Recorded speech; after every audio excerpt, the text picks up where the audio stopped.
This is our Epson SureColor S30670. Just for reference, the 670 references that it's a U.S. product. The S30 is just what it's known as worldwide. So we are looking at a 64-inch solvent printer. It is a new product from Epson. It's a 4-color printer, primary CMYK inks. It does not use the light magenta, light cyan, orange, and green of the GS6000. This is a new machine from the ground up that we've engineered. We've made some huge improvements as far as speed is concerned, reliability, precision, as well, ease of use. The ink cartridges are loaded right in the front as well, make things easier to access. It does come with a take-up system, which feeds forward and backwards. On the back, there is also the feed system will feed forwards and backwards, because some materials are going to feed surface print or back print, depending on the actual material. You can see there's 2 power cords in the system. We are requesting that you have a 30 amp system to install both power cords. Ethernet and USB are built in. On the back, what we've done is there's a system to make it easier to load media. You're looking at our lifts to help you actually lift some of the heavier rolls of material. So instead of current systems that are out there where you're lifting the roll with one roll while you take the other hand and usually tighten the system down, here you can lift it with a lever and then tighten the system down. Very simple. It's more precise than our current GS6000 as well.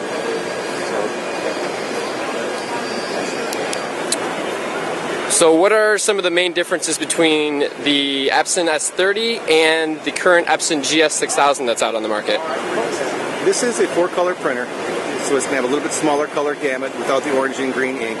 But if you look at the prints closely, we actually are printing at a little finer droplet size, so the prints are going to be very sharp, just like the GS6000, so it can be used for some of the other applications, such as fine art, printing on canvas, that sort of thing.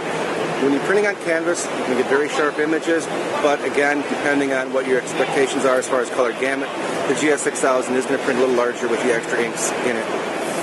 Production speed on this printer, we're looking at about 205 square feet an hour. The GS6000 production speed is about 180 square feet an hour, so it's a little bit quicker.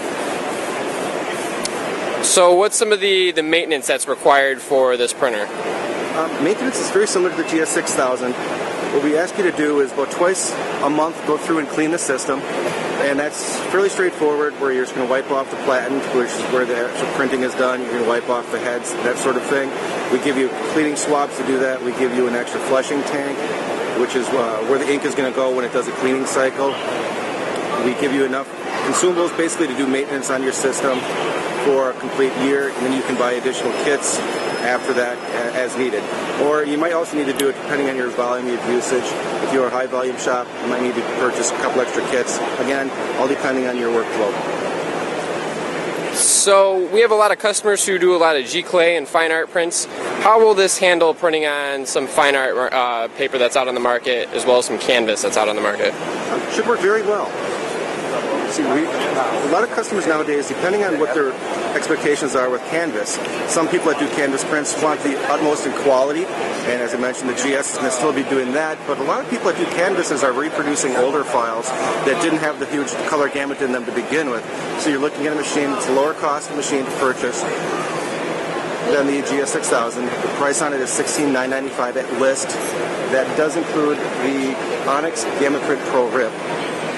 And there are profiles in there for our canvas, as well as some other materials that are out there. There are some fabric materials, 3M and Avery materials are in there. Ultraflex profiles are going to be in there as well. So printing on canvas absolutely can be done. It all kind of depends on what expectations of the customer, and kind of go from there. Thank you very much.